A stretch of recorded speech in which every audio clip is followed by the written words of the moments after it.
mga bituking tao. Kung may binibitok yung ating mga tanak, o pag igit-igit o tae-tae, yan kainin lang niyan, nguyain nyo yan. Yung gusto mong umutot-utot at gusto mong wala yung iyong panuhot, Yo, what's up? Good morning Kasorted. Ngayon Kasorted, ibibigay ko sa inyo ang mga pinakamabisang gamot sa ating mga karamdaman. Sundan nyo ito Kasorted. Ito Kasorted yung gamot na sa UTI. Kilala kung tawagin. Ayaw ko kung anong pangalan sa iba niyan, pero kilala ang tawag niyan sa amin. Lagain mo lang yan, pitasin mo mga dahon at lagain. Yung katas niya, inumin mo, panggamot yan sa UTI. Ito naman Kasorted ang tinatawag na snake plant. Kung nakagat ka sa dakong bulate, dangdangin mo lang yan sa kalayo at pigain mo yung kanyang katas at yun ang ilagi mo doon sa yung sugat. Tiyak mawala yung lala o kamandag ng ahas. O kahit na tinik ka ng mga pako, mabisang gamot din ito sa mga tetano.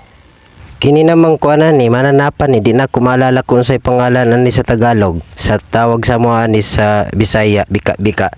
Ang ani oy di na ko may bawaan. Kumpod ni gamot sa UTI. Kung may UTI ka, lagain mo ito at ang katas nito yun ang yung inumin para sa UTI. Ito naman yung buli, tinatawag dito ang buli sa amin. Ayaw kung anong tawag sa iba nito. Gamot naman ito sa mga masisipag, yung mga pasma sa ugat, pasma sa lakas, mga pasma. Yung ano niyan, yung katas niyan, pigain mo. Tapos yung katas niyan, yun ang ihaplas mo. O ipahid mo dun sa yung mga pasma sa lakas o sa ang parte na yung katawan. Yan ang proseso niyan ay, tapos pag nasunog na yan, kakatas yan, pigain nyo. At yun ang lunas dyan sa ating mga karamdaman sa pasma. At ito naman tinatawag sa aming Jimelina o Hamilina.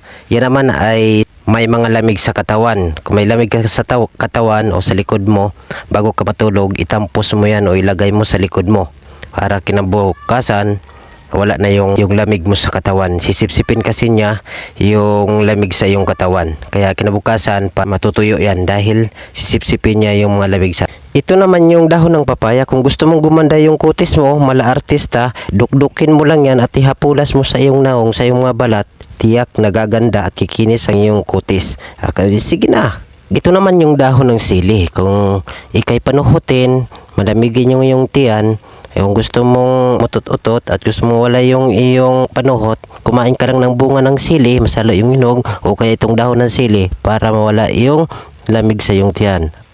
Ito naman yung tinatawag na tawa-tawa, kagaya nung vlog ko kahapon, nung isang araw na sabi ko na hindi ko alam kung anong pangalan. May nagsabi sa akin ng isang idol na tawa-tawa pala ito. Sa Tagalog kung sa English, ngisi-ngisi.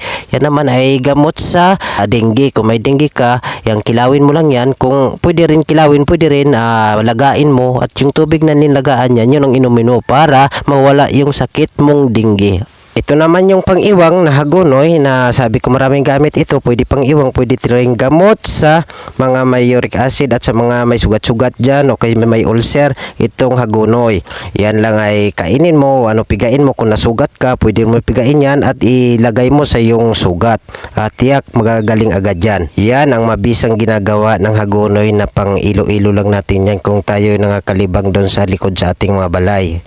Ito namang halaman na hiya kung tawagin, hiya kung sa amin harupay. Yan naman ay gamot sa kumukurog-kurog na tuhod. Kung may mga rayuma ka, kitkitin mo lang, kaunin mo lang yan, yan ay mawala na yung rayuma. Yan ang mabisang gamot dyan sa ating mga rayuma nung kumukurog nating mga tuhod. Yung maitatabang niya sa atin, sa ating mga karamdaman. At huwag lang natin patid-patidin yan at mayroon niyang mga tulong sa ating mga katawan. Ito naman yung batilis, yung dahon ng batilis yan, at yung mga bunga ng batilis ay gamot naman yan sa mga bituking tao. Kung may binibitok yung ating mga anak o wala tayong pabiling pampurga, yung bunga na yan, kaso laya na yan, hindi na pwede kainin yan kasi laya na siya, pang tanim na lang yan.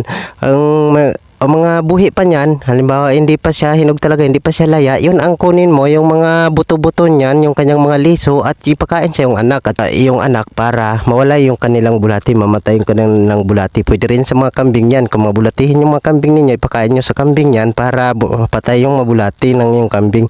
At pati din sa mga tao, pwede rin yan. Kaya dati yan ang kinakain ko. Ito naman yung turda na saging, yan turda na saging, kung mayroong dyan, mayroong yung bagong sibol talaga, yung maputi puti-puti pa talaga yung ubod niya. Yan naman ay gamot sa mga nagtatae, sa mga nag-igit-igit. So malain yung kanyang mga tiyan, malain wala kayong pambili ng Lopirmide. Ito lang po ang gamot sa mga pag-igit-igit o tae-tae. Yan, kainin lang niyo yan, nguyain niyo yan at lunukin niyo ang katas niyan, yung magpapaugas sa ating mga nag-igit-igit. Yan ay ikagabuti sa ating tiyan. Makatulong ito sa inyong mga gamot na binigay ko sa yung tip, kaya maraming salamat. Isang share naman dyan at ikipalo naman ng aking page para makagawa muli tayo ng iba't ibang mga tips para sa inyo sa kagaganda at kaayos ng ating buhay. Thank you for watching.